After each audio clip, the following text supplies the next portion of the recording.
Hey guys, welcome back to my channel. It's your girl Mikkel and I'm back with another video. And yeah, if you read the title, yeah, I really tried to have a sugar daddy job. Like don't get me wrong. To each their own. I really did try it, but it was not working. It was not working. I realized that I can't have a sugar daddy. Like, not even that I can't have a sugar daddy. I don't want a sugar daddy. So like a lot of my stories that I'm gonna probably tell you guys down the line. A lot of this stuff happened in 2020. Like I said, I don't know what your girl was going through that year, but that year was just a year for me. I've experienced so much stuff that year that I was just like, wow, I need to like slow down. I'm wilding right now. But yeah, so like first sugar daddy encounter was like literally the summer of 2020. Just had got a new job. Was going to the liquor store with my friend. She's been on the channel a couple times, Alasia. And we're at the liquor store and this man is like literally parked outside of the, like right outside the liquor store. And we're walking past and we speak back or whatever, and we go inside the liquor store not thinking anything of it. Come back outside, homeboy somehow miraculously parked his car next to me. So now we're, getting ready to leave. He comes, knocks on the window, like, talking to us or whatever. And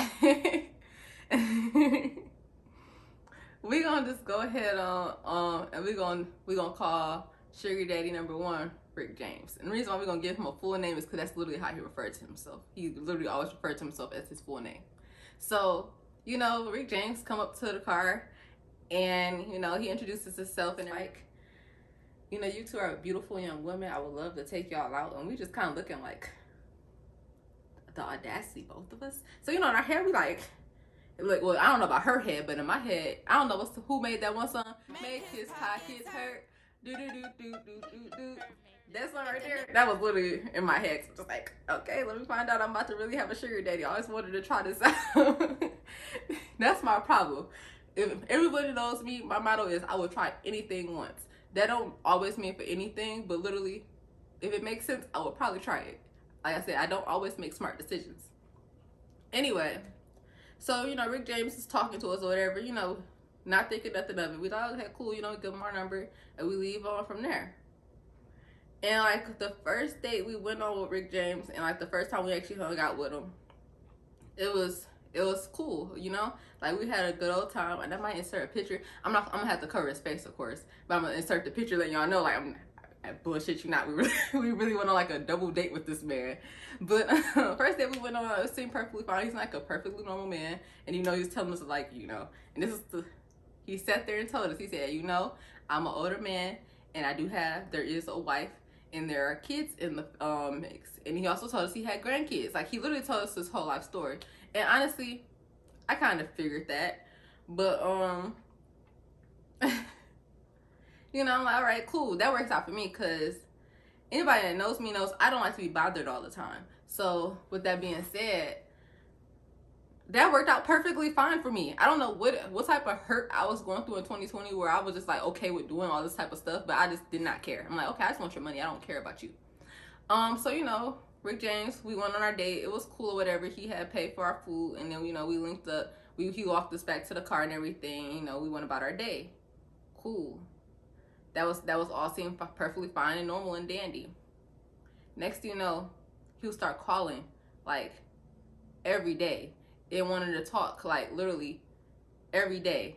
And I'm just like, okay, I don't want to talk to you every day. Like, we don't have nothing in common to talk about. And I swear this man would literally tell us the same, like, this from what she was telling me and what I'm telling her. He would call us and he's literally having like the same conversations with us over and over again. It's not one of those cases where, you can just put the phone down and let him go on about his business. No, he wanted you to interact with the conversation. So I'm just like, this is not working for me. So after a while, I started kind of standing them up and falling back. So I'm just like, is this really worth my patience?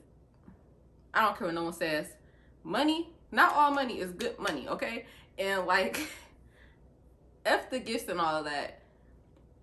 He was annoying me. Like, literally, he will call me, and if I don't answer the phone right then and there, because, people have lives and don't stand by their phone all day.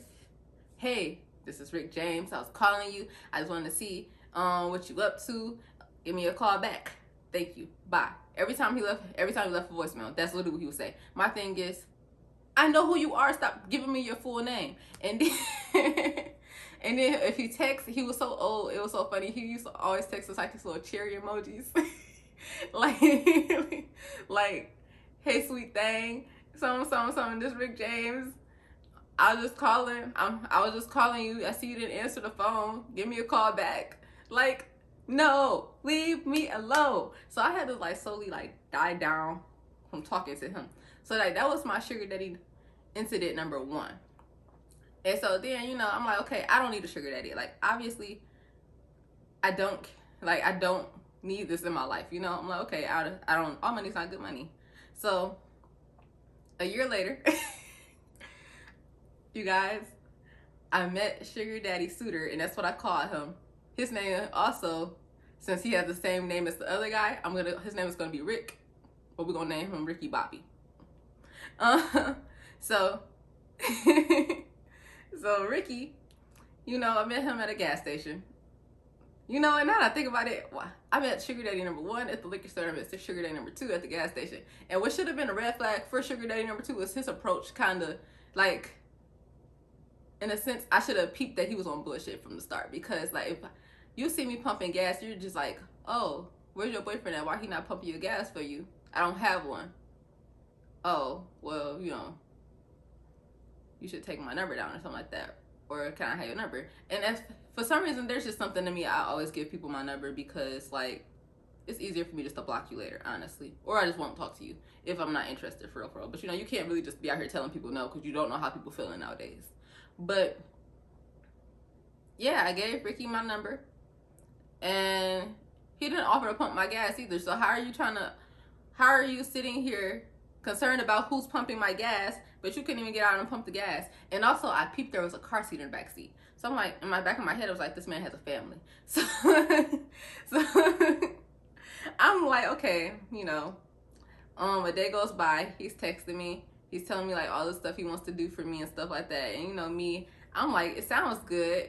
And my thing is, I'm really big on action. So you can tell me anything you want to do or you're trying to do, but if I don't see it, I don't care, you know, because like you can tell me anything, I don't care. Like, so you know, at first, you know, we were sitting there talking or whatever, and like he started trying to flex on me, y'all. Like, I don't know if he thought I was like some type of broke bitch, but like he started trying to flex on me. I'm like, okay, so this is how it's gonna be. Okay, cool. So now I really know how to play my role, because at first I was trying to play the whole nice innocent role. Scratch that. No, time is money now, because that's what you're making it. Like, literally, first thing he did, send me a picture of like credit cards. Like, I could take you here. He's like, I could spend this on you. I could do this, that, and that. And mind you, he wasn't getting the sugar. He wasn't gonna get the sugar. I don't care about that. I was gonna. But anyway, I started to see that he was full of shit. Yeah. Like, we never went on any date because homeboy will miraculously say, oh, we're gonna go here. And me being the type of person I am, if you make plans with me the day of, you should be calling or texting me to confirm these plans and let me know times, where we're meeting up, how we're meeting up. If I need to come to you, if you're picking me up, you're not picking me up because I'm not telling where I'm living. So if I need to come to you or if I need to meet you there, like, how we doing this, you know? The day came, he didn't call or text me. I didn't call or text him either. So, you know, 2 days to go by after this date that we're supposed to have, he starts texting me again, like, you know, oh, yeah, so what happened to you? No, what happened to you? And so, you know, I'm like, okay, I don't have the time or patience for this. Sugar daddy Suitor was getting real tiring, okay? Like, and then to make it even worse, it's like this man will literally randomly pop up. And I don't save numbers. So, like, how can I put this? Sometimes he will call or text me. Like, one time I deleted our thread of messages. I was going through deleting stuff, you know. I deleted our thread of messages, and I had already told myself, I'm done talking to this man. He annoys me. Like, you're wasting my time. You're old. We have nothing in common. You have a whole wife that you claim it's complicated and y'all separated and this, that, and the other. I don't care. That's your business. But, you know, I'm like, okay, yeah, I'm done with this situation. Done talking to him. Anyway, deleted the number in the text message thread, so I don't know who he is. And my problem is I don't block people, too. I really should start blocking people, but I don't feel the need to. Like, I just won't talk to you no more. But, yeah, so he calls me. No, he didn't call me. He texts me. And I'm like, who is this? like, because the way he texted me, I can't even remember what the initial text message was, but it was just something along the lines of like, I miss you. I think it's something like that. And I'm just like, who misses me? Like, who are you? And yeah, it was Sugar Daddy Suitor. So I'm just like, fuck. Okay, I responded. So, you know, me being me, I I entertain it. He's still in the same bullshit. Hey, when can I take you out? We playing games. He's like, you're too busy for me, but you know, I want to make time for you. And literally, I told him I was busy because I just didn't want him to be. I didn't want to be bothered with him. Okay, so like after a while, I was just like, yeah, I'm busy. I can't do this, or I'm busy. I can't do that. You know, to the point where I was like, okay, I'm just gonna fade away from talking to you. Anyway, the moral of these two stories is, even though I didn't go too much into depth, is I can't have a sugar daddy. I don't want a sugar daddy. Okay, you guys, like, I realize that it's not worth my time. It's not worth my energy. I can make my own money. I make my own money. I was just like, dang, I could spend somebody else's money. But it's like, they made me work too hard for it. And I wasn't even giving up nothing. I'm just like, my heart not. So I commend females. I commend all women who have sugar daddies and that's out here finessing these old men or dirty old men that be out here trying to date little 20-year-olds and stuff like that because, you know, they got whatever going on in their head or they need their ego stroked. Me personally, I'm not stroking your ego, okay? I'm sorry, I just don't want to. Like, I don't care.